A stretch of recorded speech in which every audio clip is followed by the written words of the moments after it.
Hi everyone, welcome back to our channel. Today in this following video, I'll be showing you the ways to apply for Santander Bank credit card. So to apply for Santander's Bank credit card, you have to follow the steps.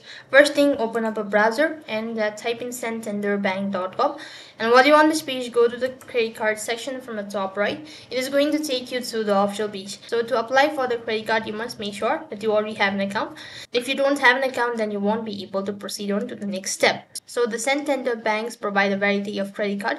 You could go through it or explore all of the credit card that's available, and likewise you could go and apply for the best one. So if you wish to apply for the one, you just have to click on apply now. It's going to take you to the application portal page where you have to go ahead and provide in your information.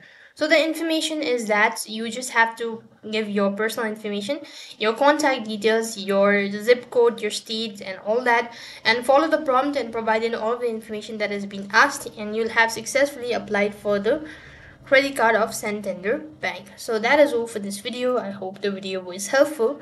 Make sure to like, share, and subscribe to our channel. Thank you for watching. See you in the next video.